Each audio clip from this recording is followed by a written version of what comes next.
After reading Jujutsu Kaisen 0 for the first time, I've always thought of, how did Yuta learn he was able to copy curse techniques, and when did he first use it? We aren't given a clear-cut answer on the conditions Yuta has to meet in order to use this technique, so since there's no answer, I decided to give myself an answer, and it doesn't sound too bad if I may say so myself. Now since Yuta first uses his copy technique in Volume 0, I will mostly be focusing on that area of time, while referring to his most recent battles to solidify my reasoning. When we first see Yuta use his curse technique, it's during his battle with Geto, and the dialogue during this fight is more important than you may originally think. The key points that I want to look over is what the narrator says when Rika is summoned, Special Great Vengeful Curse Spirit Rika Orimoto, completely manifested for the second time, and what Yuta says when he first uses the technique. Rika, let's use that again. With these key points, personal reasoning, and a little imagination leads me down a chain of events that uncovers how Yuta is able to use this copy technique. Let me know in the comments if I sound crazy, or if I kind of make sense. Now since the manga doesn't show when Yuta first discovers his ability, I will have to assume it's during the time between Geto announcing the war and when the fight goes down.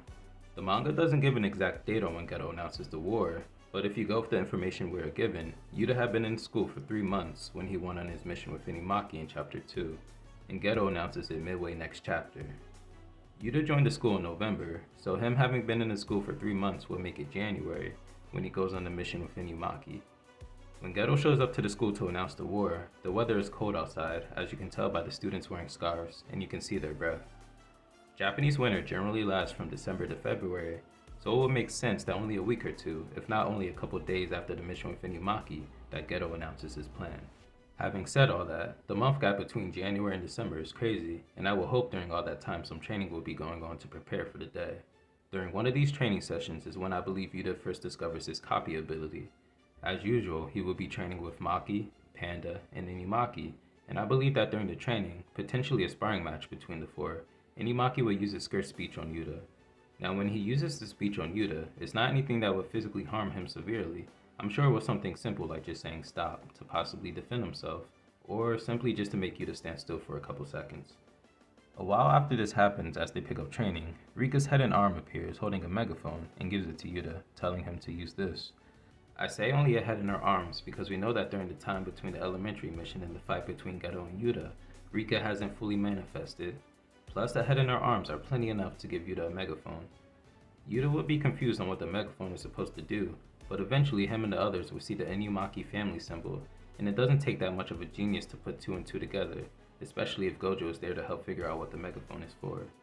They can even test their hypothesis by telling Yuta to use it and saying something simple like stop, talk, or give me all your money, and they will come to find out that whoever it was used on did whatever Yuta said. Now let's get into how Yuta is able to copy techniques in the first place. The fact that copying curse techniques is such a broken ability, if you think about it, I'm sure there would be certain conditions that would have to be met before using it.